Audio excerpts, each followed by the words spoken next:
1 o'clock, so we'll proceed with Facilities Committee meeting for Wednesday, June 16th. Let me open us up with a word of prayer, please. Our dear Father, we thank you for this day. Thank you for the opportunity we have to serve the citizens of Glynn County. And Father, we just want to request that you would just heal one of our former commissioners, Steve Copeland, he's in therapy now down in Jacksonville after spending over 60 days in intensive care at the Southeast Georgia Hospital with COVID. Just be with he and his wife, and we thank you for the work he did for the JWSC, and just help him with the therapy as he's trying to get his lungs healed. Father, help us as we're going through to understand the projects we're talking about, and help us be good stewards with the money that the citizens of Glynn County pay for their water and sewer systems. In Jesus' name we pray, amen. There's no public comment. We'll move to the approval section. I'll move to approve the minutes as presented. Second. All in favor? Motion carries 3-0. Second is contract award, Bergen Woods Offsite Improvements. Mr. Burrs. Yes, sir. The Bergen Woods development is going along Golden Isles Parkway up beside the public safety complex. If you'll recall, at the last meeting, or one before last, we awarded a pump station 4116 improvement project and said the force main was being done separately. This is the award of the force main project. The Bergen Woods development is paying for this project. We did take bids and receive 4 bids. Low bid was Georgia Asphalt Producers. Contract price of $282,151. We have worked with Georgia Asphalt on multiple other projects in town, so we are familiar with them. This is a 60-day contract, and they are prepared to get started just as soon as they can get materials here. I move that the Facilities Committee recommended full commission approve the award of the contract for Bergen Woods offsite improvements to Georgia Asphalt Producers, Inc. in the amount of $282,151. I'll second the motion. Question, please. Okay. Georgia Asphalt Producers, I'm just thinking that given the name of this company, their prime activity is not water and sewer. That's correct. Who would be their sub? Do we know that? They will do the work themselves. On some of the bigger paving projects, they have subbed the utility work, but they do have a utility crew. For example, they went by a couple of different names since I've been here. They're the ones that did the village drainage project and the L Street project as well. Okay. And you mentioned this is a 60-day contract. When do we think they'll actually be turning shells? Based off what we were told, you're looking at 6 to 8 weeks on pipe? So far, correct. The lead time on the pipe is a large factor, of course, and I think that was going to be talked about if they're willing to go ahead and order pipe if this is successful. But 8 weeks, up to 2 months for the pipe. So okay, and then 60 days work. So basically 4 months out. That's correct. For it to be operational. And would that meet this and support the animal control facility? The pump station work will be completed in time for the animal control facility, and we can utilize the existing force main for a short period of time until this is done. It will just be at some higher velocities than what we want to do, and it won't serve the long-term needs, but they'll be able to tie on this. Okay. I'm good. And do we have to get a DOT permit? Yes. We have done all the preliminary work. We've already teed that up with Georgia DOT, and they're just waiting on us to submit the actual GUPS permit for the work. Portion of this work is actually installing the force main under the spur, which is DOT. So we need to get the DOT permit before we issue a notice to proceed? Yes, we will have that. That's correct. Okay. I have a question on perspective. The pipe's 8-inch pipe. You know, the pipe that's sitting along Canal Road now, what size is that pipe? 18. 18? Okay, that's, I wanted to know. Yes, sir. You know, you can't get that close to it All when right, you're driving absolutely. by, so, okay. And this money will come from the capital improvement fees? The developer's capital improvement fees will pay for the project. Their improvement fees exceed the cost of the project, so they will get a credit towards the project, towards their capital fees in the amount of the project, since they're paying for it. Okay. And You know, I know there's a big disparity between the different pricing here. I know that's not unusual the way things are going, so. Well, I'll say there's one line item that you'll notice quite a lot of difference on one of the unit costs, and we did confirm with the contractor that that was the number they felt confident with, so we did confirm. Okay, yeah. I see that's a big number right there, so. Any other questions? Hearing none, all in favor? Motion carries 3-0. Next item is infrastructure dedication. Mr. Klein? Good afternoon, Mr. Chairman. This is dedication of infrastructure only for a development, private development called Fairway Gardens. It's residential development. And attached is an exhibit, basically a record drawing. Shows the location of the new water and new sanitary systems. They were installed by the developer. They're within the right-of-way. They serve multiple new customers and or homes under construction, nearing completion. And they wish to dedicate the lines, both water and sewer, to the Joint Water and Sewer Commission for ownership and operation. There's the report also. It's a dedication application completed by the engineer of record. Provides a value for the new infrastructure, as well as the developer's signature and whatnot.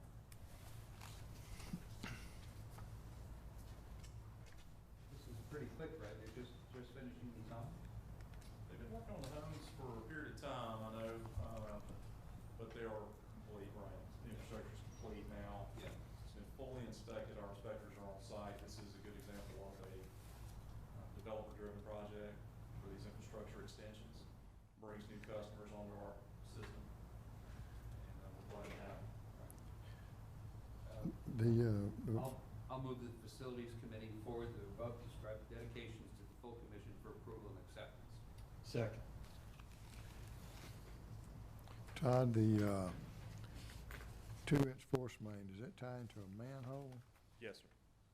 So it ties into a gravity line? Gravity line, yes, sir. Okay. All right. Are there any other questions?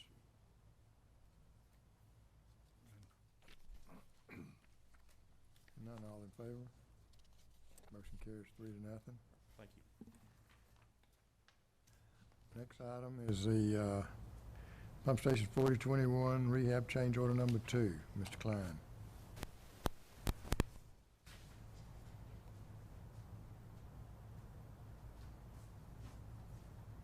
Thank you, Mr. Chairman. Yes, this is Project 4021. We commonly call this the Sonic Pump Station. The project is complete now. We've taken back control of that, and we're operating that station.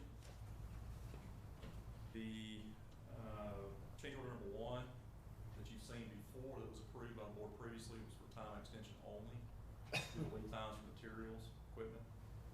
And this change order number 2 is additional costs associated with unforeseen demolition. So there's some attached communications from our contractor, Southern Civil, describing the extra costs they believe they incurred due to a few things. One was when they went down to form up and construct the new valve pit. Unforeseen was the remnants of the previous structure that was there in place. Took a little demolition there. Also, as they were running the force main extension, the new force main, they encountered a manhole that was previously in use, had been decommissioned, it was covered up. Unfortunately, nobody knew it was there. So it required some demolition, a little extra equipment and manpower to remove those structures. And then also, systems pumping and maintenance, our crews, needed a little help with some soil stabilization with the influent gravity line. The contractor, through their procurement efforts, were able to get some low-strength concrete on site to do what was needed for that with our crews. So do wish to reimburse them for the cost of that material. They provided us the invoices for that and whatnot too. So that is the other component of this. But the change orders are for additional labor and equipment and minor materials required for these unforeseen items. I'll offer a motion to move us to discussion. I move Brunswick-Glynn Joint Water and Sewer Commission Facilities Committee forward the above described change order number 2 to the full commission with a recommendation for approval. I'll second that. Is there anyone from Southern Civil here? No, sir. I do not see anyone. You know, in the supporting information they provide to us, a letter basically to Harry Patel, they describe some of the things they encountered and what they were trying to do financially to absorb it. But then at the very end, they offer credit on the link seals. Presumably they didn't install that, so that comes off the project. But they have no commentary in here to explain why they chose not to do that part of the scope. Can you explain that, Todd? I'll do my best. We do specify link seals, materials. In our experience of projects, it's in our standards. They provide the best that we found watertight connection between the pipes and the structures. Right. In this case, the contractor, we discovered they did not install the link seals. Another methodology is to simply make the penetrations to the structures, put the pipes through, and then grout fill the annular space. When asked why the link seals were not used, that there were some issues with pipe alignments and whatnot that were provided by the contractor. That was the reasoning they provided us why they did not use the link seals. We could have gone back and said thou shalt use link seals. In staff's opinion, it would have delayed the project. Time was real critical here, getting that project completed and the annoyance away from the businesses. So for sake of time, we did not press that issue with link seals. I will point this out, all projects have a 12-month warranty. Contractor warranty is standard. So we will be looking to see if there's things hold up. So if their alternate method of sealing doesn't hold up within the 12 months, then we'll pursue a warranty claim on that. That's correct. Okay. And just a comment in general, when our contractors, and I look at them as partners to help us get things done, it's when they offer description and basically the reason for claiming a change order is I would like them to explain each item. Okay. And specifically for the link seal, that's an important thing to me, that they should at least offer their reasoning as to, in writing, as to what the issue was related to that. Well, there's actually 3 link seals involved in this. I don't see the change order is for $11,883, but in their letter they have $4,000, $8,900, and $10,732, and a credit of $4,034. Correct. My math, when you add 4,000, 8,000, and 10,000, that's 22,000. Subtract 4,000, that's only 18,000 rather than 11,000. Yes, sir. After staff reviewed the request for the wet well invert removal for $8,944, staff did not recommend approving that portion of the change order. So if you take that $8,944 out of that number, you end up with that $11,000 number. When you add back in that last page, which came up at the very end, that flowable fill, $1,469.16. Okay. And is the contractor amenable to the staff's recommendation? We, we did present what staff's recommendation was going to be to the contractor. They acknowledged that. Okay. They disagreed, but did not dispute. Okay. Okay, now, so the flowable fill, they're getting credit for that? Yes, sir. What happened, they had inflated the line. It came in with the pressure of the line. Yeah. The plug, an existing defect in that gravity line, once they deflated it, the pressure was off of it, the line collapsed underneath the driveway into the appliance place right there. They decided to jump in and help us try to take care of that. They Right. could get the flowable fill quicker, so we're reimbursing them for their cost of that. So we're looking at, tell me how we add up the numbers to get $11,000 in. I don't see the math that shows us $11,000 for the change order. Should be the $4,016, $10,732. Then add in the flowable fill, which is the $1,400, and then subtract the $4,334 off.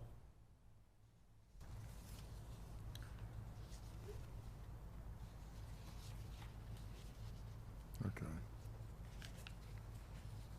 Can I ask something, the unforeseen demolition here that was required, how long ago was last time they did some major work on this pump station? How many years, rough, you know, rough? I want to say Woodard had done some work in early 2000s, possibly, close to 20 years ago. Okay, yeah, because one of the perspectives here is, by today's standards with technology, we document everything constantly. And when you think back to the early 2000s, let's see, the iPhone, the first time they sold an iPhone was 2007. To give you a little perspective on that. Now, everyone's got a phone, everyone can take pictures constantly. So, and what happens with when the technology evolves, it becomes the standard. But it obviously was not the standard then. Because if it was, we probably would have documentation of this before we started.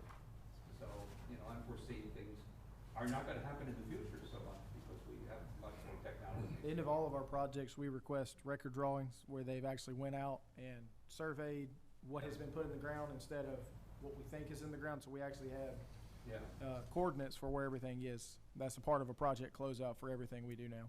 right, you know, so, yeah, technology's different. It is, a lot of the inspection practices, reporting wise, were handwritten back in the days too. So now we do digital, and we take, as you mentioned, the phones are so easy. Copious amounts of pictures are in each Right. project file. And the other thing, accessibility, what we're doing with our GIS, putting them in a simple place where everybody can go, one common place everybody can go find, from our ops guys to engineering. So we're linking these project files in GIS. But back in the early 2000s, that's kind of the way it was done, and it's obviously, I wouldn't call it haphazard, but it's not as thorough as it is now.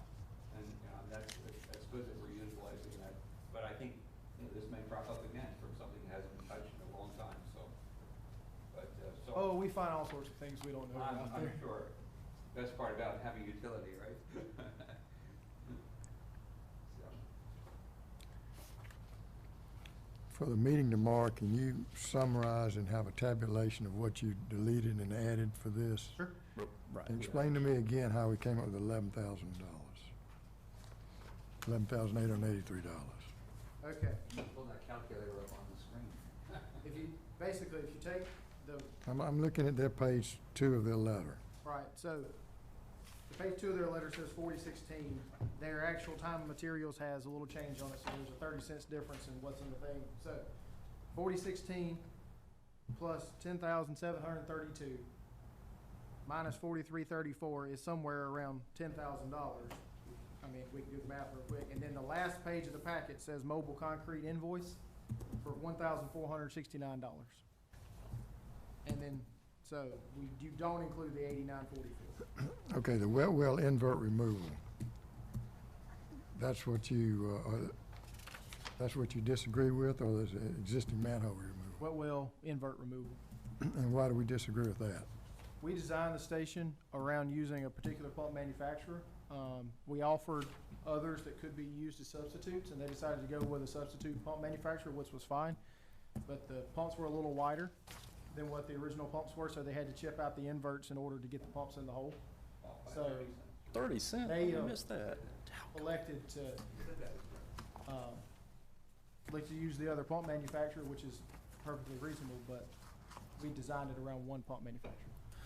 Wasn't there a time savings on this? The one pump was readily available and the other pump was not, or something like this? Is that when? I don't They recall changed that? exactly why we went with the pump manufacturer. I suspect there was some time savings, but Because also it suspect. seems like when we awarded the contract, they mentioned this or something, I think. It was a lead time on the It was a pumps. lead time issue? Okay. Yes. Okay.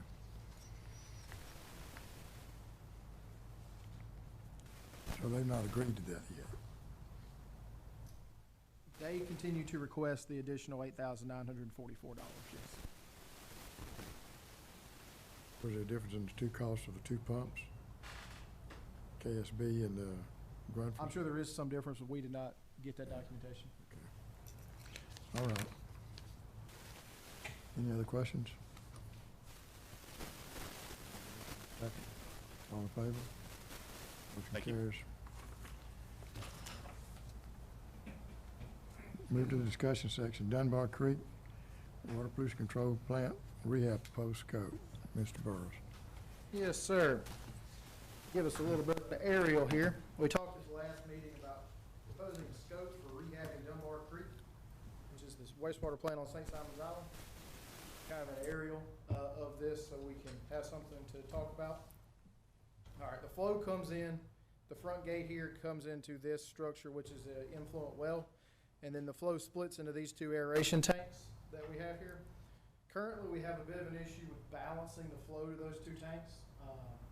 So part of the scope would be to install a new splitter box where the recycled sludge coming out of these clarifiers can be brought back to that, and the influent can come together, and we can balance these more easily. And also, of course, new influent splitter box also gives you new gate controls and things of that nature where you can actually shut flows off a little easier. As we talked about at the last meeting, we're currently into this basin. This basin is empty right now because we're working, getting some grit out of the bottom of that basin. While we're in there, we've taken all the diffusers out. Obviously, the diffusers are running up on 20 years old, and there may be some efficiency improvements we can gain by changing the diffusers out in those basins. So this would also be to improve the aeration in these two basins. Obviously, we may fill this tank back up prior to getting under construction with this, because we'd have to go through engineering and everything. But that would be to increase the aeration capacity and efficiency in that. And off of that, the blowers are in this building,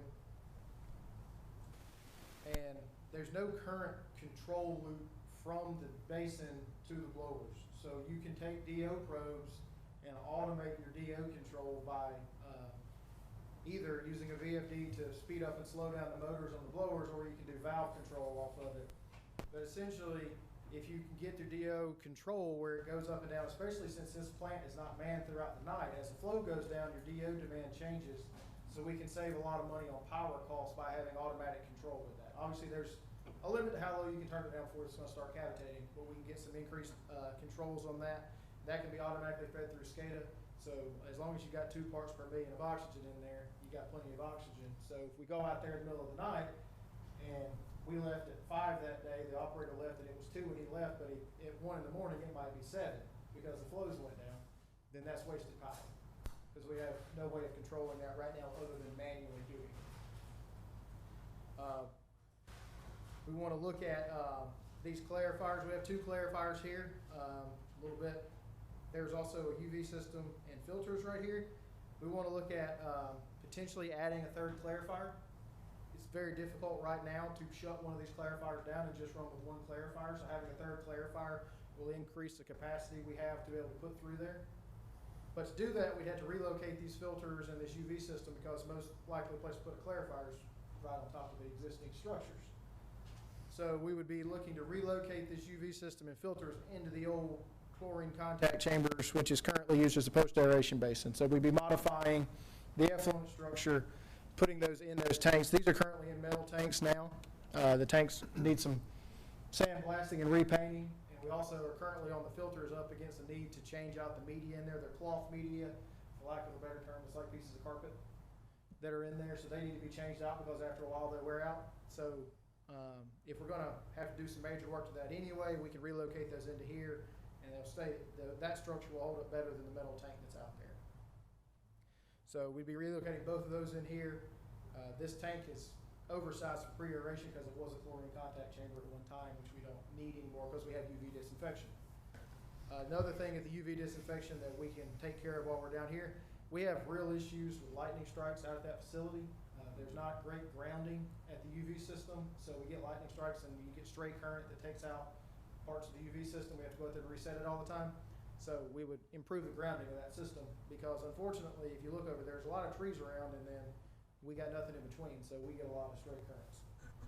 And then if we're gonna go in there, odor control improvements on the headworks, seal all this in like we're doing at Academy Creek right now with the covers going down over it, putting in a biological treatment system to pull all that foul air out, run it through the system, remove over 99% of the odors that are coming out there. And then one thing that is beneficial for currently, but may allow us some opportunities long-term, is installing a reuse system at this facility.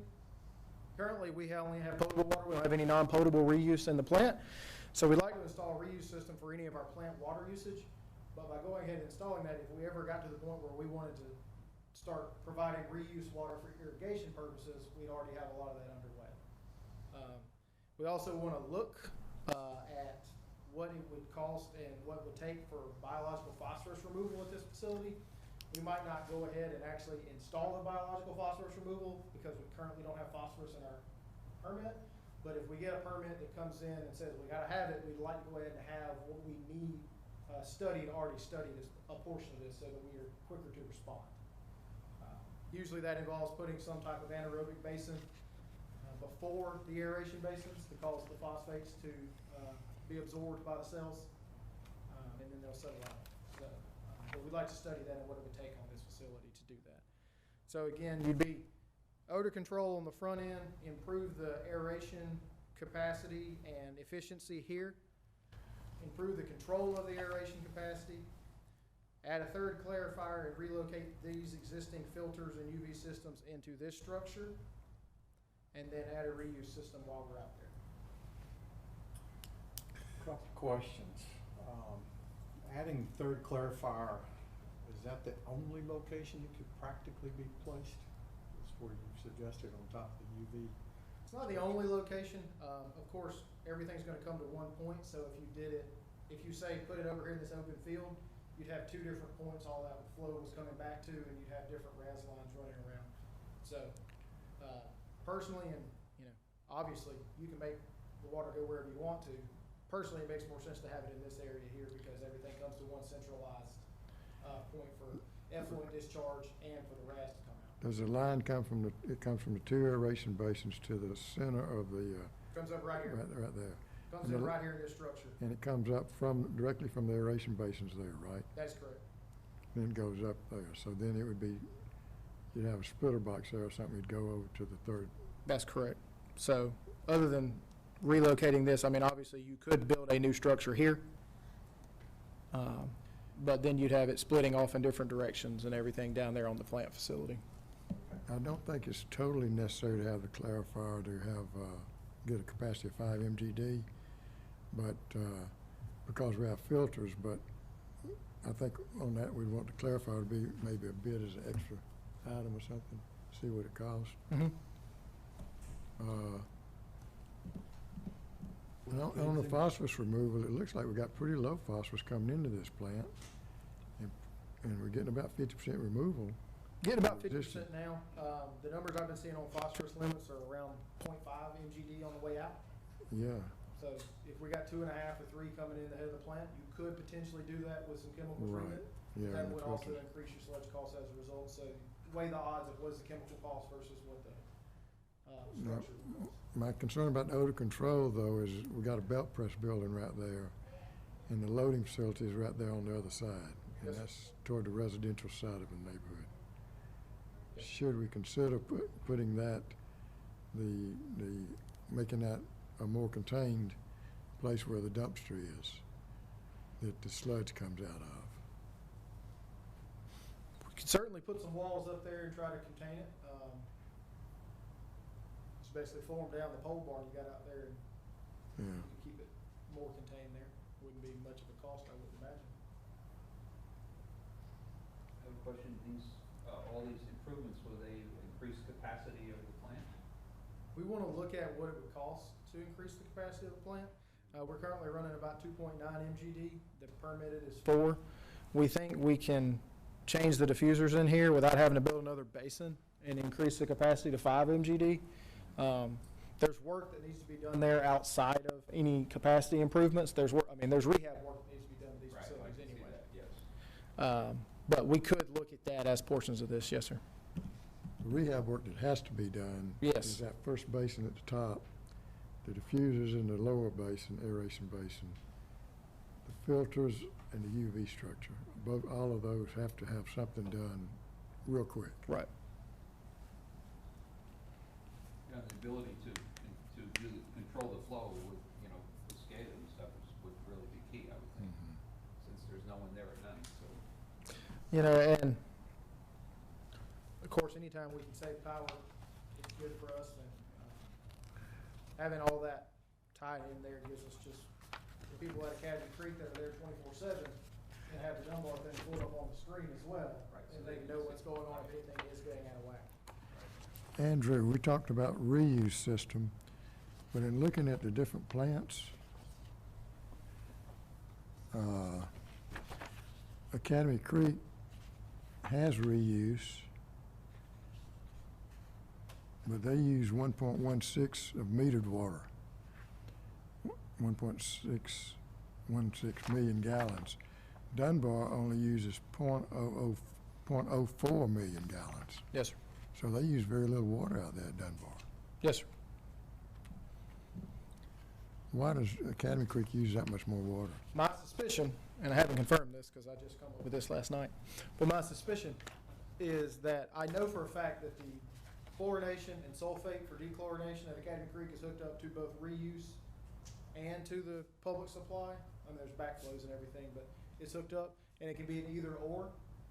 So I suspect that that amount of water that's going in there is actually public supply going into the disinfection process at Academy Creek. And Southport uses 1.125. It uses 3 times what Dunbar uses.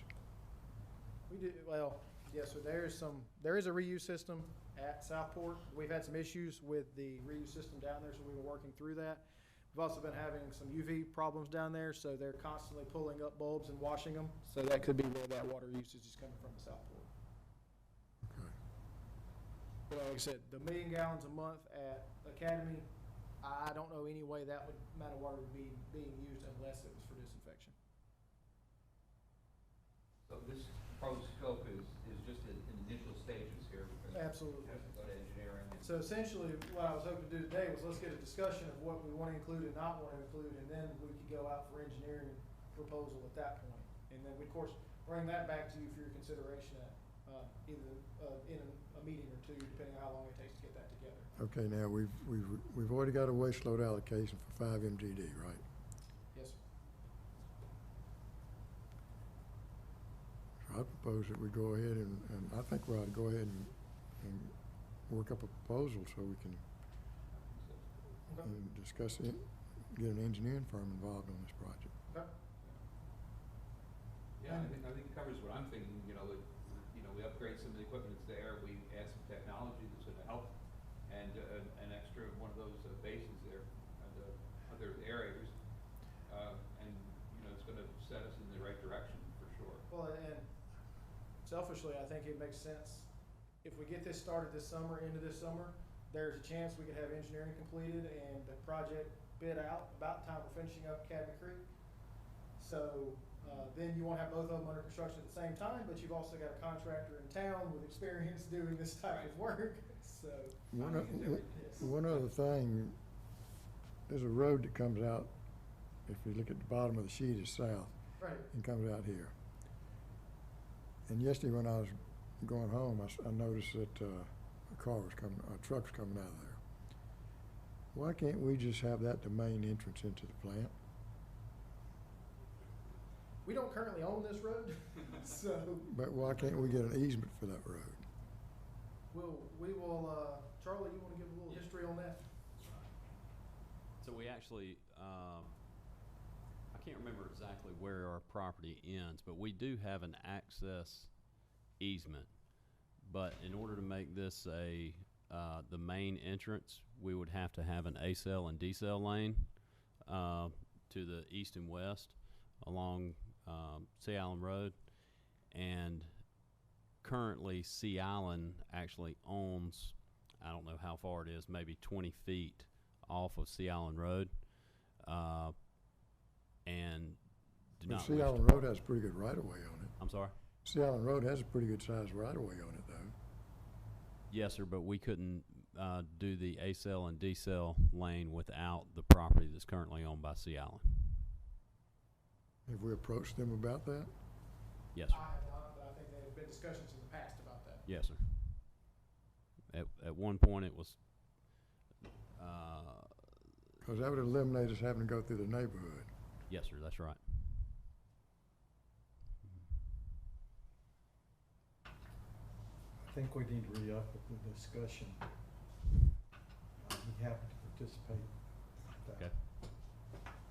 So if we wanna include that as portions of this, as far as the roadway improvements coming in, we can include that as part of the engineering too, because it'd have to be paved. We wouldn't have to, but it would make more sense to go ahead and pave all the I way mean, in. I think we need to get a separate, have that as a separate item, but we need to be considering that. Absolutely, I understand. I just, while we're talking about this, Yeah. some I think gated we can just improvements. make it part of the scope Right. and as a line item. And we need to find out from the county what they would require so far as a D-cell and an A-cell lane. Todd, do you know what they would require? As far as, dimensions of A-cell, D-cell Uh-huh. lanes? No, I don't, it's all based on, speed, which I think 35 mile an hour, but we certainly get in touch with them. We have talked with the county, and I know Mr. Cornwell's talked with Seattle on several occasions about getting us access to it here, so. Isn't that 45, Charlie? Based off the I'm flow not of traffic, sure. I think it's higher than that. Was that? I usually exceed both of The them. posted limit, yeah, the posted limit changes from 45 to 35. After Just Hawkins Island? on eastbound, it changes, before the road widens, before the driveway to the end, to the Sea Island end. Now, going the other direction, I'm not sure where the posted limit changes, if it's about, So see, it's gonna be 45 where we're at then. I think it is. Yeah, Yeah. Means I think it longer is too. lanes to accelerate use. I think it just means we're gonna have to have an XL, decel lane there. Yeah. Big trucks. The big trucks, yeah, gotta get them off the roads there. Yeah, I think the sign is back, west. This right there. There you see the sign over that white SUV that's coming at us in the photo. should we be doing a traffic count as how many trucks we have coming in and out of there every day so we can, For our purposes, we Yeah. can get that pretty straightforward. yeah. I mean, it's not that much, really. No. Was that two trips a day? Well, you got an operator coming in, a technician coming in the morning and leaving, so that'd be 4. A maintenance truck once or twice a day, and sludge hauling truck maybe 3 times a week, something like And that. then the chemical feed truck coming in or something. We don't, No chemicals. no chemicals. No chemicals. So there's just for reference, there's your speed limit sign, and there's the entrance. So we got an A-cell and D-cell lane. Not much of one. Have the county derate the speed limit. No, sir. I don't know about that. Well, are y'all in agreement for us to proceed with this? I am very Yes. much so, yes. All right, well, we'll get something together, and once we get a proposal from an engineer, we'll bring it back for your consideration.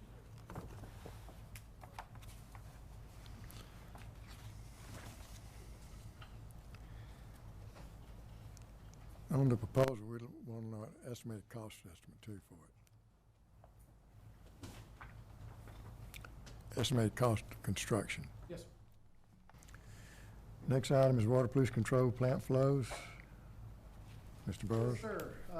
If you remember the month of May very much, you have basically no rainfall, so you'll see that reflected in some of the results we've gotten. Monthly flow of just north of 5.5 million gallons at Academy Creek compared to an average flow of 7, so pretty good reduction there. And as a result, you see the BOD climbing and the TSS climbing coming in without the rainwater that's coming in. As a note, you'll also see that the phosphorus went down because sometimes the phosphorus will increase because early in the year people are fertilizing their yards and it starts to rain and all that'll get in there as well. So on the effluent though, very well this month. Everything well within permit there. Got 97% BOD removal and just about 97% TSS removal. This is including all the ongoing plant work at Academy Creek. So plant's in a little bit of upheaval right now, but staff is doing a very good job maintaining the flow out there. One thing to note, you'll notice the sludge has increased the last couple of months pretty substantially. Having some maintenance issues with the dryer. We're fixing to take on a pretty large maintenance job to rehab some of the interior of that dryer. So the dryer is currently not running, which is why you have substantially more sludge going out because there's a lot more water in it. You kind of look at our flow from last year, other than the month of January, tracking on our graph pretty close to where we were this time last year. Over on Dunbar Creek, month of May had a flow 2.9 million. That's including the influx of tourists that we've had through the last month. Plant handled it very well. Remember, we're still running with one basin there right now because we've been doing the maintenance job there. Not any change in the effluent quality going out despite being down that one basin. So again, staff doing a very good job. We do have the filters on the backside. So almost for 99.6% removal of TSS leaving that facility, 99% removal of BOD at that facility as well. Are you planning to do the same thing to the other basin there once you finish this? So, Andrew, on these charts, I see the flow and everything. Those average max, that's averaging all of the months that was on the table, right? that's correct. So it's not the average max and minimum for that month. No, sir. It's for the data that's in the table.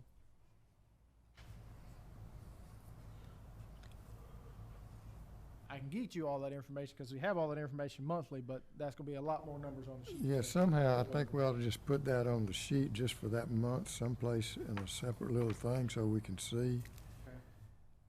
Because that'll give us a little bit better feel as far as Absolutely. some trends within that month. And down at Dunbar Creek, I'm sorry, Southport, just talked about Dunbar. Down at Southport, under 400,000 gallons a day at that facility for the month. And with the flow reduction, you do see the influent concentrations going up as well. Plant, again, handled it very well, though, over 97% BOD and TSS removal from that facility. Need a little more flow going through that facility at this time, but with what we've got going down, staff's doing a very good job maintaining that facility. And again, pretty much spot on from where we were this time last year on our flows. So.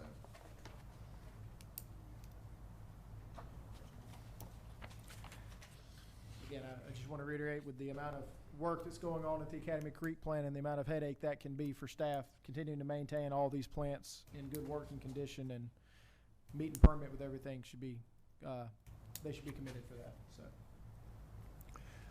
On next month's report, can you just give us a cost per million gallons for each plant for that month? Sure. You want it for the month or for the average?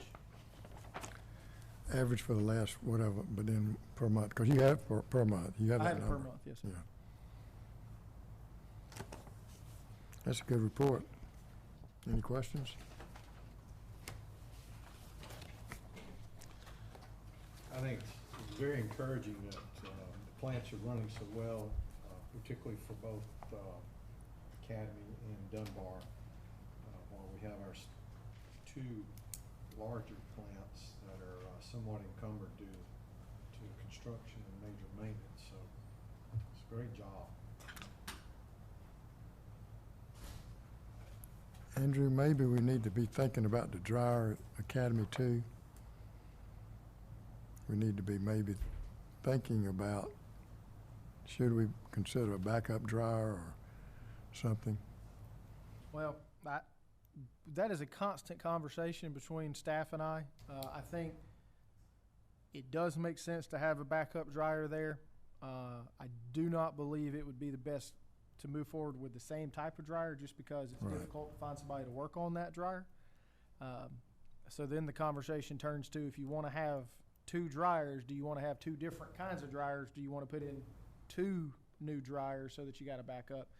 And that's going to run into some Yeah. sizable funds. So we're going to have to do something. We're spending $50,000 to $100,000 a year working on the existing dryer. So obviously that's small compared to the cost of a new dryer, $2 to $3 million for a new dryer, but that does need to come into consideration. We should be able to contact a dryer manufacturer though and get an Yes, estimated cost of the construction, of we the capital have cost for a dryer. we have estimated cost from when the design was done on Academy. The design report that was done on the front end has an estimated cost for a new dryer at that facility. But obviously, we need to get that updated. Yeah. I'm not talking about the installation, just the cost of the dryer itself. Absolutely, yes, sir. Okay. Any other questions, comments? Next item is capital project report. Mr. Klein? Mr. Chairman, I will move swiftly through the update here. This is the picture report. Please stop me at any time for questions. First project is pump station 4035-36 upgrades. 4035 is in motion right now with the demo happening first. Southern Civil is our engineer, our contractor. Thomas and Hutton is the engineer of record. See a couple pictures of the major panels and whatnot having been taken out. All that equipment, systems pumping staff designated what equipment was to be pulled out intact and delivered, and then the rest of the equipment has been removed that's going to scrap. So you can see some of the old panels and whatnot sitting outside there. Still to be done to pull the pumps out, piping, etc. That project's due to be done January 2022. Are we replacing all the pumps in here, in this station? It's all new pumps, yes. sir. Pumps, discharge piping, valves. Okay. And This who- will be a brand new station inside the old building. and who's the pump manufacturer? Like, Flight? yes, Okay, second part of that SPLOST 2016 North Mainland Reroute is the force main component. And if you've been up Heritage Boulevard, you've seen bundles of pipe staged along the way. That's 18-inch HDPE polyethylene pipe staged along the way. Contractor is just waiting for their drill rig to free up, and they'll be here on site starting installing pipe. We have, right now it's just a monthly on-site meeting. Once activity digging starts happening, drilling starts happening, we'll increase the frequency of it. When they start installing pipe, how many feet can they do a day? What would be expected? In the wide open, I don't know why they couldn't get at least 500 plus feet a day. what do they do in a single drill? They can do what, 2,000 with one pull? They can, it's all dependent on diameter, drilling conditions, no issues with mud, et cetera. Right. They can get some good lengthy pulls in there. They're bringing in a large machine for this. So maybe 500 feet a day. I would say that'd be the bare minimum in the wide open area. Now, that's not, is that up for open cut too? No, sir. Open cut's gonna be a little bit slower typically by nature, but, it's smaller pipe in open cut sections. That's 12-inch PVC, so it's easier to handle. Should go, may go as fast as 500 feet a day. Maybe. I know our crews are getting on the water line install, which is the same pipe essentially. It's 12-inch PVC on Glynn code. Once we got past all that fiber spaghetti out there, Yeah. we were putting in 500 feet a day open cut. I mean, that's 3 foot of cover. That's, Yeah. you know, Be very similar with the 12-inch segment. When were these photographs taken? These were taken last week.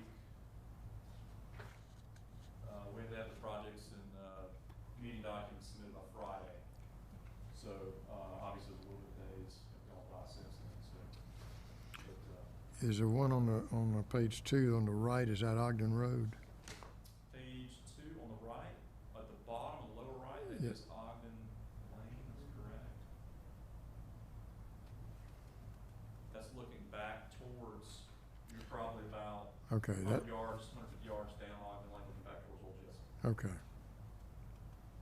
Is there another house back below us on that picture? There's multiple houses, yes. Yeah, okay.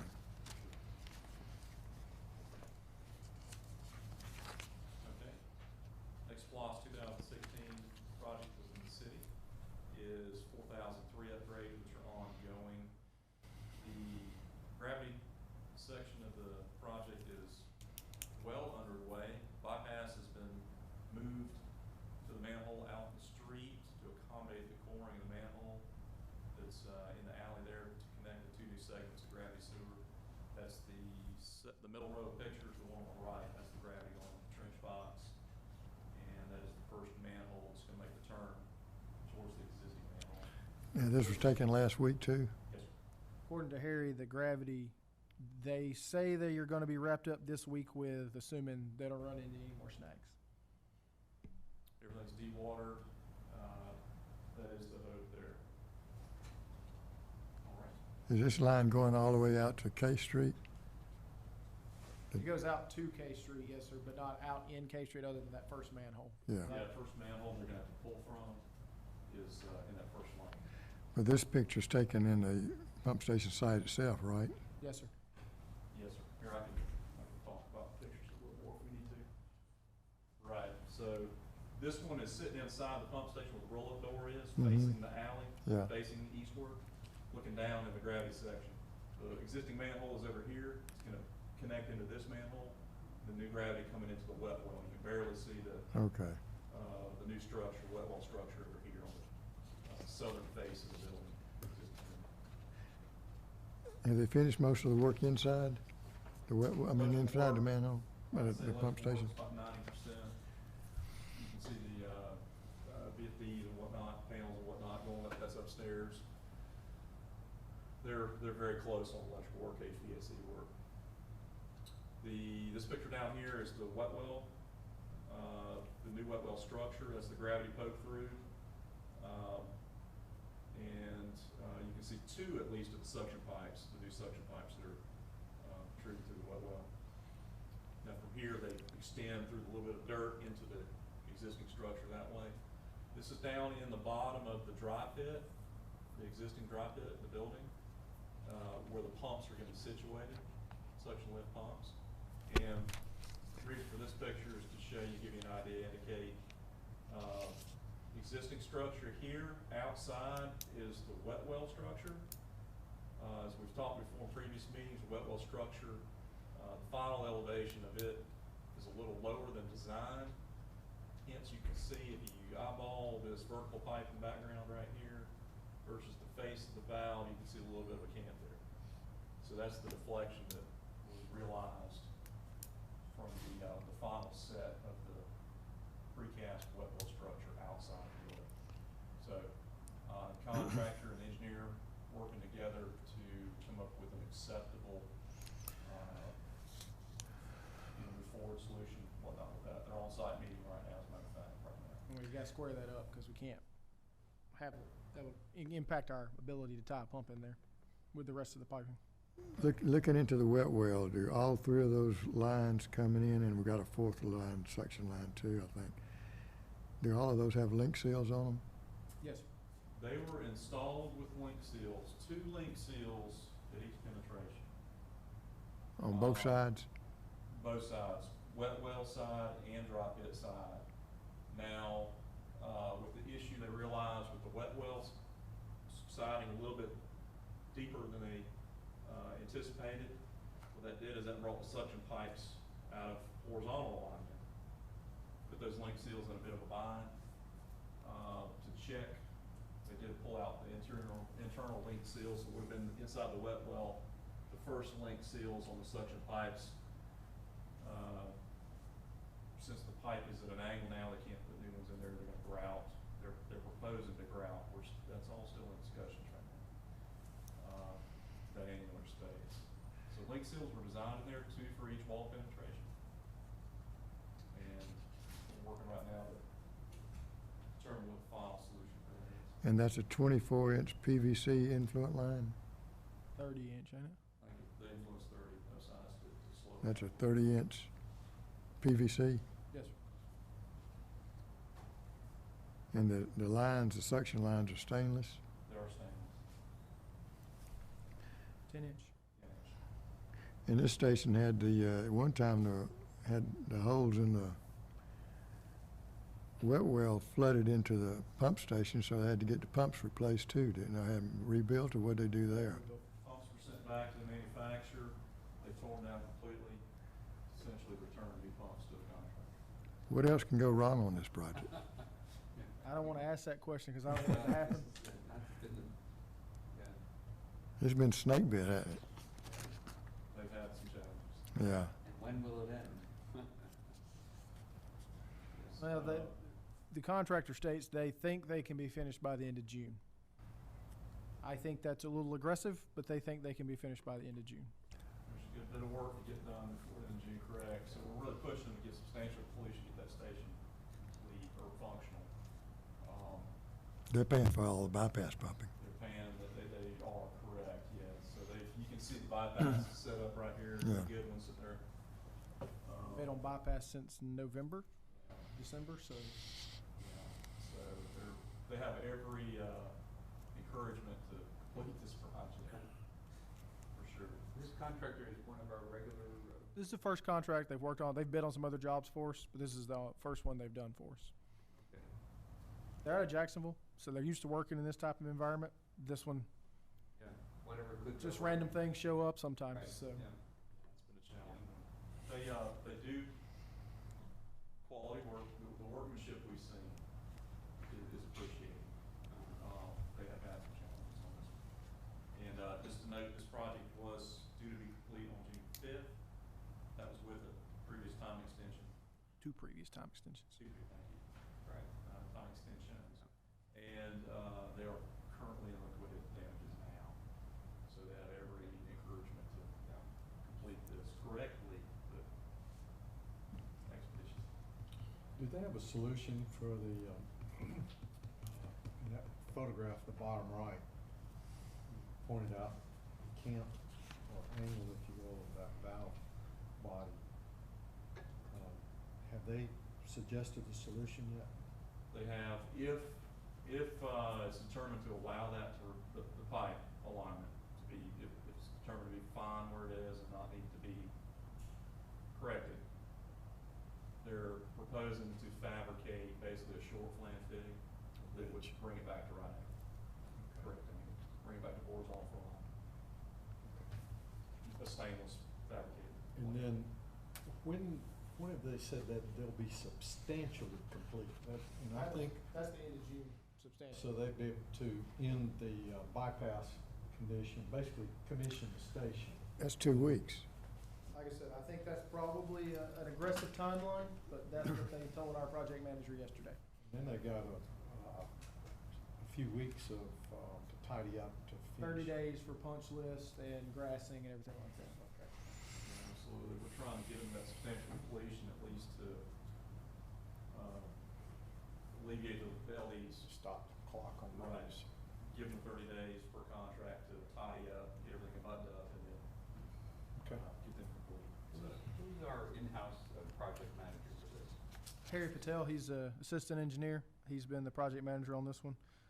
It's unfortunate for Harry. This is one of the first ones he was the solo project manager over. Okay. So I think he feels a little snake bit right now, but not Maybe we should necessarily his get fault. him to supply a Cummins or something. Yes, not necessarily his fault on this one. very good experience for, Yeah.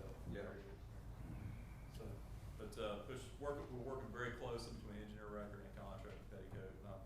Petticoat's Accelerator added, they're working every bit of hour they have to get done. And, of course, any of these projects, if you would like to see them in the field, we'd be glad to get you suited up. You're right. Next project, Canal Road, Glencoe, 12-inch water main, in-house project, water distribution crews. We're essentially just waiting for more pipe to arrive now. They put in all the pipe that we had on hand from previous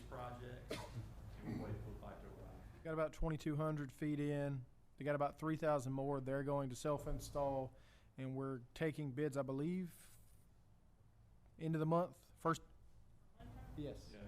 July 7th for a 600-foot bore to get across the back gate of Fletsey without having to shut that down. So they'll be boring that section. This contractor's doing okay, isn't he? This contractor is doing a fine job. He's on schedule, He is on schedule. He'd be done if he had pipe right now. and he's not asking for any changes.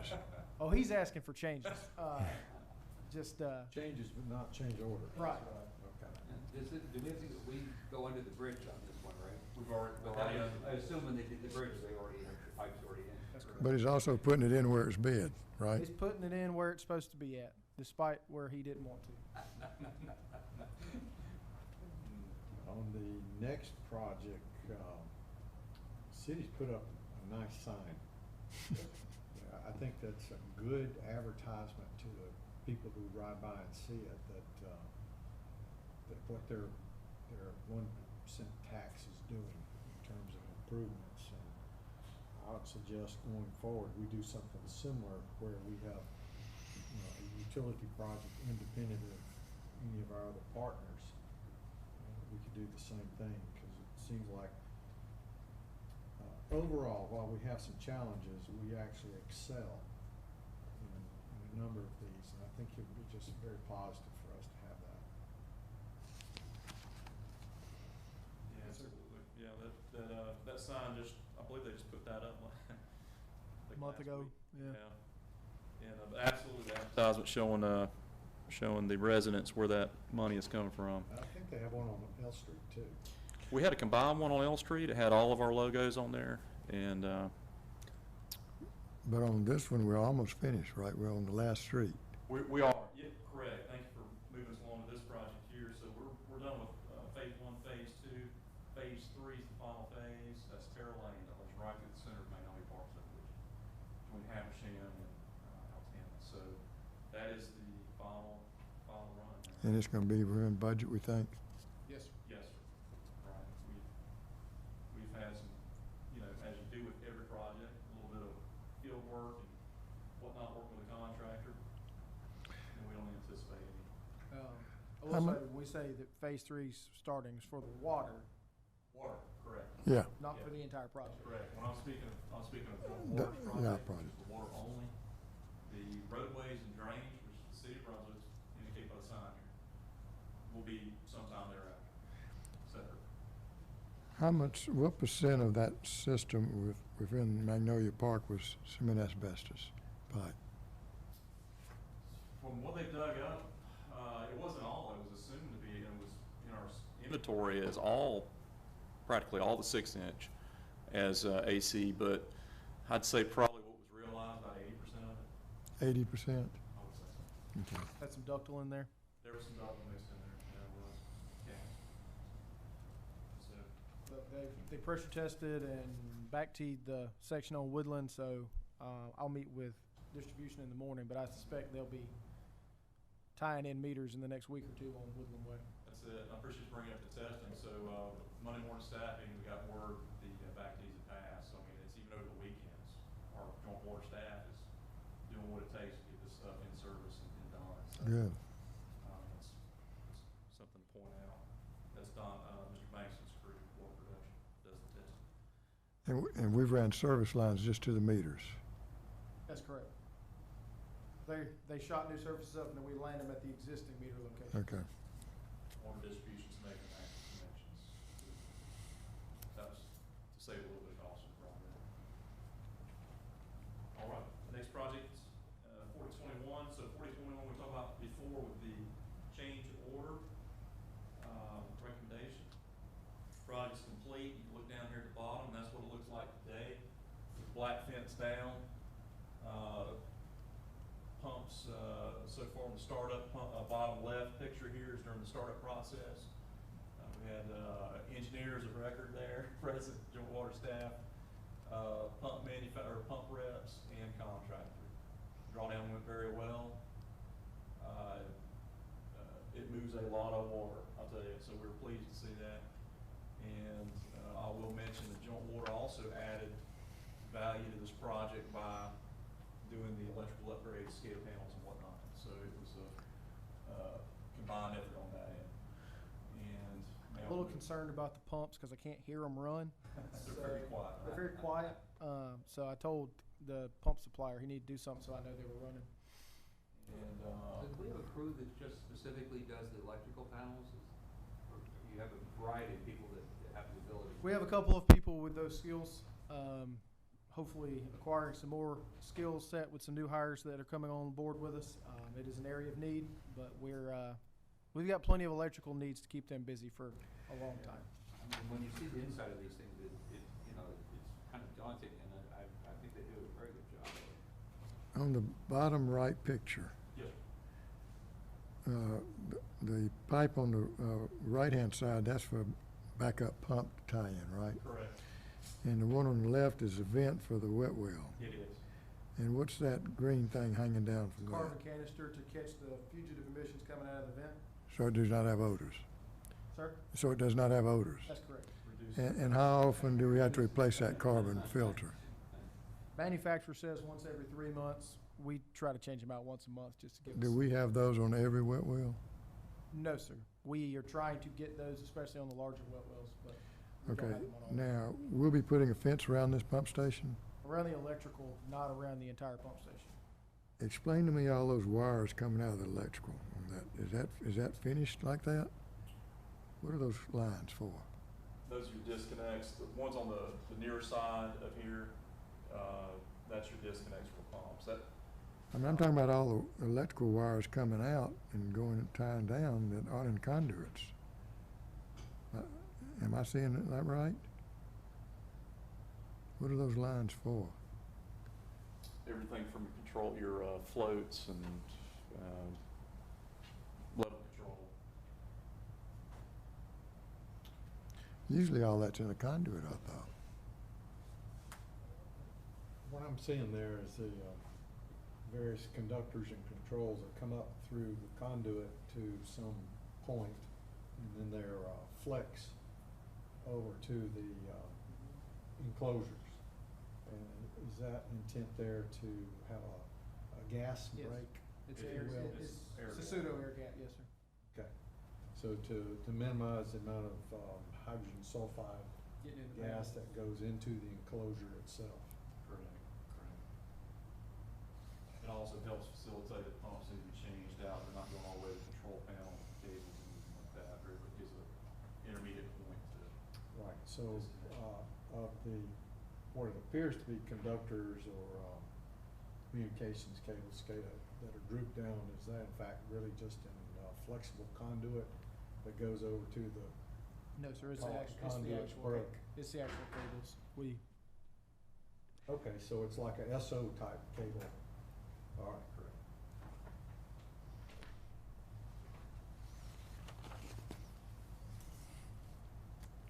Yeah, so, we'll see how this one goes. This is a lot of, in-house input on, our client, in-house with operations. We'll see how this one goes, and I'm sure any feedback we get, whatnot, will adjust designs going forward. But beautification process, we're in the beautification phase next. As Mr. Burrows said, with fencing around. All right, water pollution control facility at Academy Creek. I'll let Mr. Burrows. Yes, sir. We have almost finished all of the concrete pours at the filters. They're still working on the walkways, and they've got to put the actual cover over it, which of course will not be concrete. They have tested that for leaks, and it is good to go. They are currently working on the discharge piping into the chlorine contact chamber. They have finished all the concrete work in the sludge handling facility. The electrical sub has started pulling conduit, setting up conduit and pulling wires there. And then on the influent lines, they have installed 2 manholes, and they are installing as of this morning, are starting to dig for the 3rd manhole to be installed. Had to rework the influent a little bit due to some conditions, but we think we got a good solution that's actually going to allow us to not include 2 additional manholes. So less manholes is always ideal. And then they are going to set up the bypass. There's bypass now for the influent lines. They're going to set up the bypass to bypass the pre-aeration in the next couple of weeks, and they're going to start demoing that pre-aeration basin according to schedule in about 3 weeks.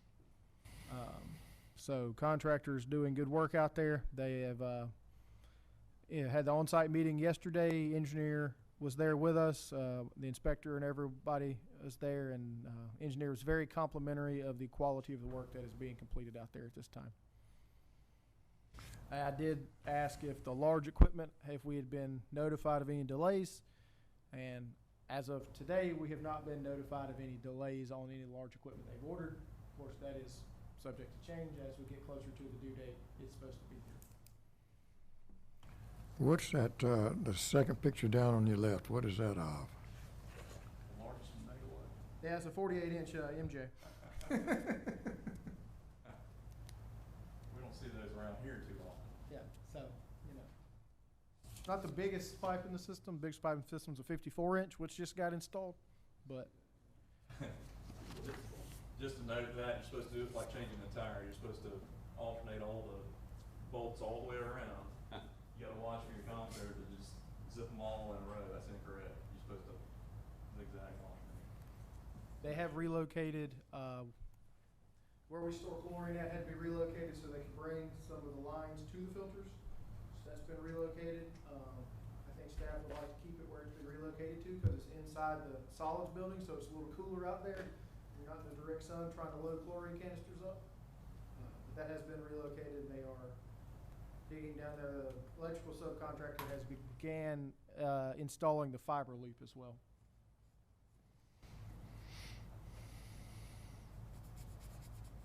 They're still on schedule to finish up into February, early March of next year. So when we get finished with this, virtually every part of the operation is going to have a SCADA connection, is that correct?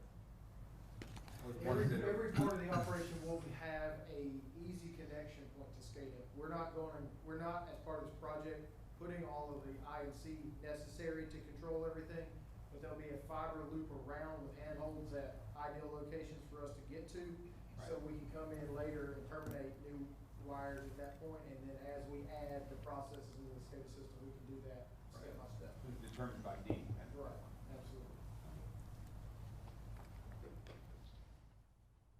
Okay, 4105 basin expansion, force main reroute, and 4036 to replace pipe project has been awarded. We already have the pre-con, permitting's in process with Georgia DOT, and contractor Bionomics is engaged to do the work. And that's just, that lower shot is just at the X36 interchange, right here where we're doing some lining work underneath. Where's the lining work? Line work's going basically, manhole segments are literally right in the middle of underneath the intersections. The overpass. Pre-con is next Thursday on the lining Excuse portion. me. Yeah, we've had several phone meetings with them, but yeah, I guess the official pre-cons.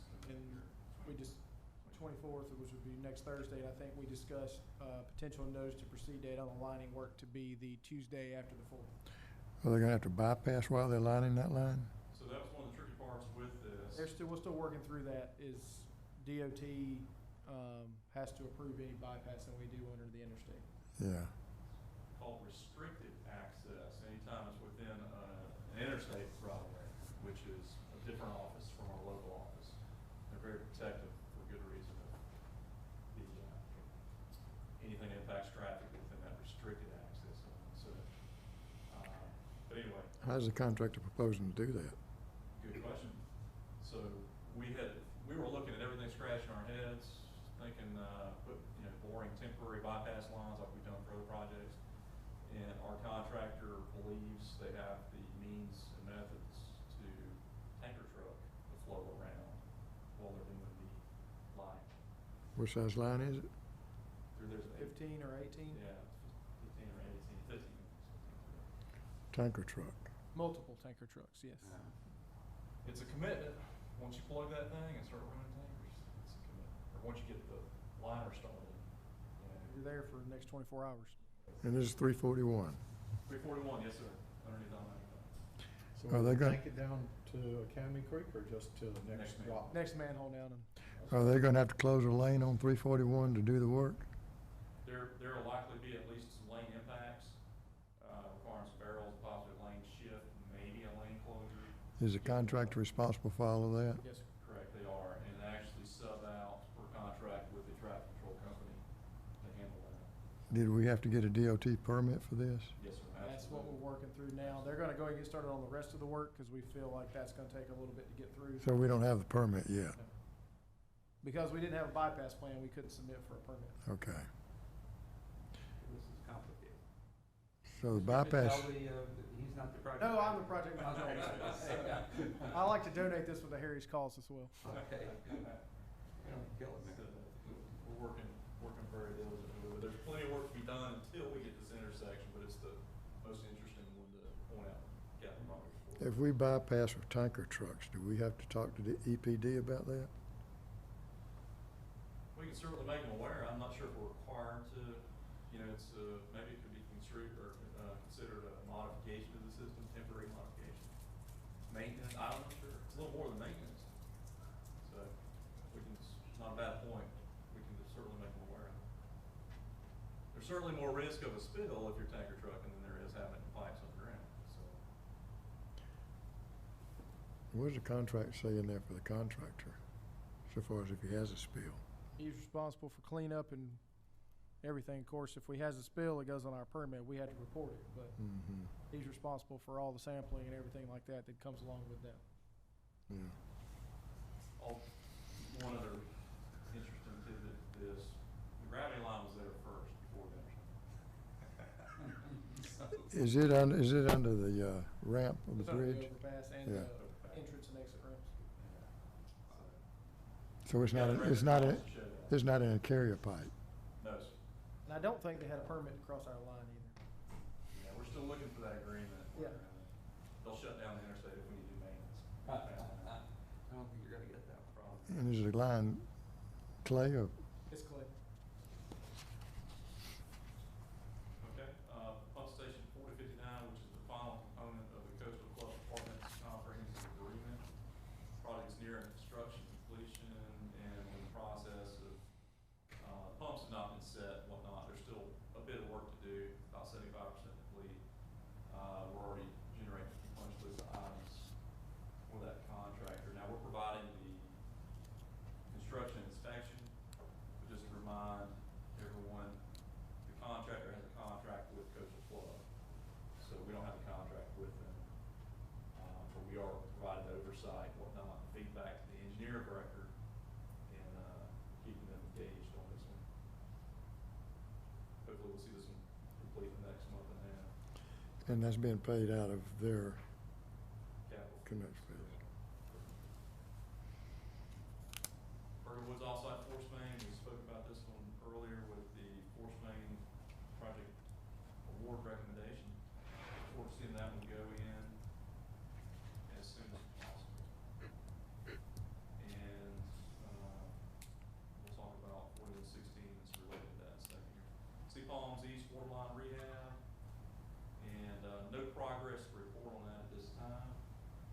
And we're still, looking to try to coordinate maybe some of this work with Glynn County's work. Paving. Well, I think we're gonna have to wait till the off-season to do anything out there anyway at this point. So it's still on the books. Oak Grove Force Main, some new information on this one, finally. I think we're at the 90% level on the applicant's engineer drawings. This is a comprehensive agreement. This is to support residential development on the, west side, or, in Buffalo Creek side of Oak Grove Island.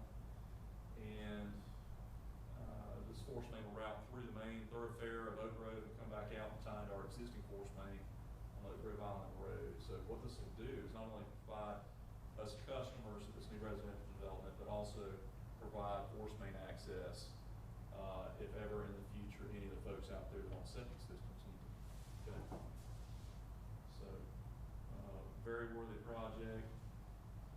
No doubt will bring us immediate customers with the residential development, but likely future customers as well, from within Oak Grove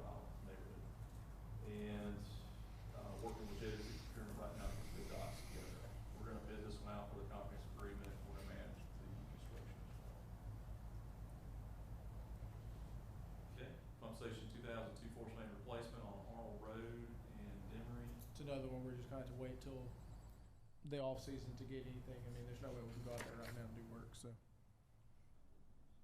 And with the pipe delays we've been getting, probably makes sense to wait on it anyway at this point. Okay. Arco area water sewer extensions. So, I have done the 90% from the engineer record. Looking at EPD submission for their approval, land disturbance. And, we have one easement that we got to obtain, where it is on this project here, is in motion. That's ARCO. Arco. When do we anticipate taking bids on that? Can't put it out for bid, well, I guess we could, but we're gonna wait till we got back EPD approval before we put it out for bid. So, you know, best case scenario, if we send it to EPD today, you're probably looking at taking bids in September. Yeah, I think we're looking fall, probably fall. Really would like to have that easement in hand to, just make sure we got that full bid. Community Road, also another expansion project for us. 90% submittals. Same thing with permitting, review or not LDA. And we do also, we have a handful of, easements that we got to obtain on this. The engineers created easement plats. We'll have to very quickly start approaching those landowners and get those easements. Most of them are from commercial, parcel owners. And, looking forward to get that one in motion as well. Galvanized replacement system-wide, that's an in-house project, and that is just, annual dollars allotted. Right, we are currently working on Postel Drive off of Frederica, and have a survey contract, finishing up surveying in Wesley Oaks for some in-house design of a line to replace the galvanized in Wesley Oaks Circle.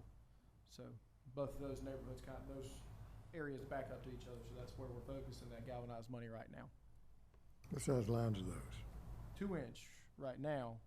Wesley Oaks Circle, we're likely going to increase the size on some of them just because of modeling shows we need to do some improvements in there. So probably some 6-inch lines going in Wesley Oaks Circle. That's Mr. Alvin Hall, water distribution supervisor, and he's showing off one of the 1981 vintage valves that they removed from the section of like showing us stuff. We'll just take some good pictures of it. You may not be able to see, but the bonnet on that was cracked on the top. And sometimes when that pipe corrodes and it swells, sometimes that can crack the castings too, but I'm not sure what caused this defect here, but it's, that valve is done. Okay, and 4116 related to the Bergen Woods Force Main, that project has been awarded. We had the pre-con on June the 3rd. Glynn County's going to fund that project, and as Mr. Burns mentioned before, we're going to make sure we got the timing fine to have animal control come online. Won't be any issues there, but we are trying to get the force main finished as quickly as possible. The force main project was planned to happen first before the pump station rehab, with a little bit of delays on Bergen Woods folks determining what their final product was going to be. It did push that force main project back a little bit, but it's in motion now. We'll make it work.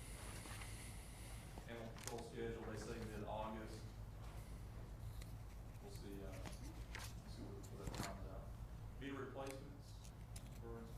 Yes, sir. As we talked last time, we had kind of reallocated the way we were doing it, getting a lot of the rest of the system inventoried in GPS prior to beginning installing residential meters again. We have moved forward with some of the larger meter installs beginning this week. So we're working through the larger meter installs at this time.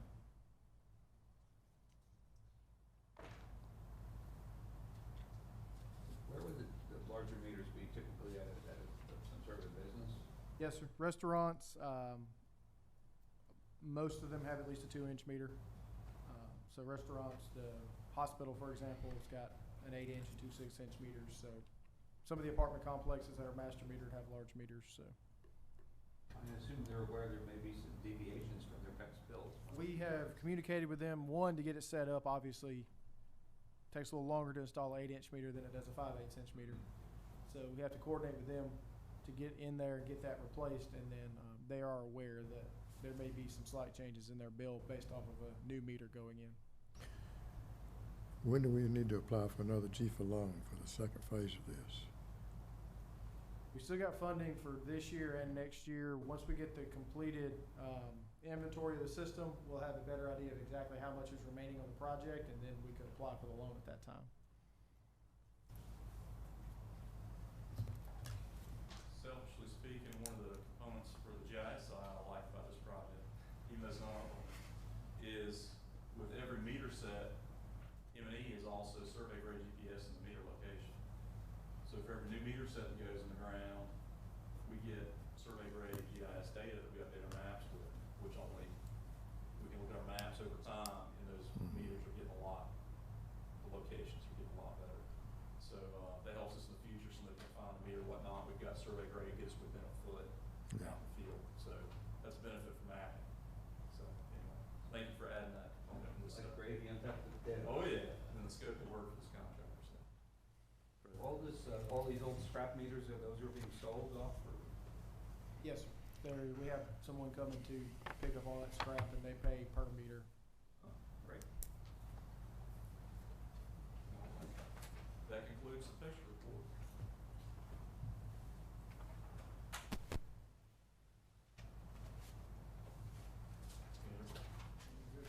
Thank you.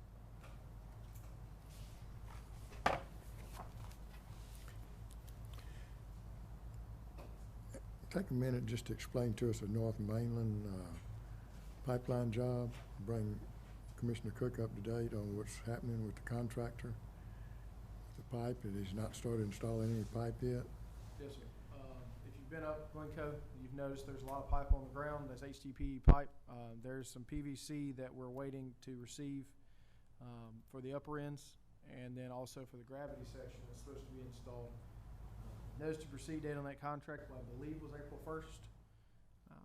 They have requested a time extension that is under review at this time due to delays in material. Most recent communication we got from them is they're still waiting on PVC and some of the valves and fittings they're looking for, and probably looking at getting started sometime around mid-July at this point. So obviously that puts us about 3.5 months behind schedule from when they were supposed to start. So that would be something we would need to consider, whether there's work they could be doing currently or whether the delay in material is the cause of the delay in the project. They don't want to start until they get everything in place. Essentially, they don't want to get started and have to start and stop while they're waiting on materials. So they want to get enough, so they got enough to keep them busy while they're waiting on other materials to get here. And then explain, Andrew, the change they don't want to put the line in like we had, like the bid on Ogden Yes, sir. Road. The way that the contract was awarded was to install a 24-inch gravity line down Ogden from the existing termination point of the force main. They have concerns about the tightness of the roadway and how they're going to install that and maintain access to the homeowners while they're doing that. It's a pretty deep, what was that, about 12, 14 foot deep, Tom? Pretty deep install, so they got to de-water, excavate, install the gravity.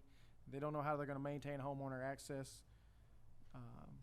And we're looking at alternatives to bring gravity in a different area, because the gravity would serve potentially areas up Old Jessup and potentially just extending the force main down to the existing gravity location at the end of Ogden. That'd be a shallower bury, so they won't have as many issues with the project. Again, that's still under review at this time. The force main was extended the force main was also bid, so we have a price for that. But we did award it with the gravity because it gives us more flexibility down the road.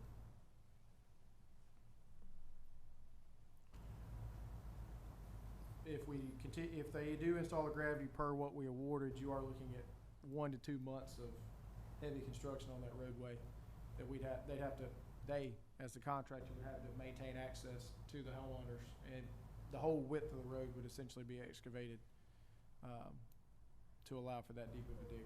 Have they agreed to install the force main at the price they bid, since they want more money for the rest of the Not- job? No, at this time, no, sir. I suspect with the communications we've had from them regarding pipe pricing, that they would likely want a new number for that installation because of pipe changes. Although HDPE pricing seems to be stabilizing a little quicker than PVC pricing, so. Was it HDPE or, The force main's PVC. HDPE. At that point, that 20-inch would be extended, instead of having 400 foot of PVC at the end of that 20-inch HDPE, we would just bring HDPE. Todd, while we're at the facilities meeting, can you, show us the difference in price for what they bid for the HDPE and the PVC force main or whatever versus the gravity sewer? So we, yeah, with the low bidder bid, so we can see what the difference is. How big a savings it is, if it's a savings. It's about, I think if I remember correctly, it's about $300,000 to $400,000 Yeah. savings to go to the force main versus the gravity install. Running that other line around that, that's not a splash-related line. I don't think I think we ought to make a plan for that in the future, but I'm not sure it needs to be part of this contract, if we make this change on the force main.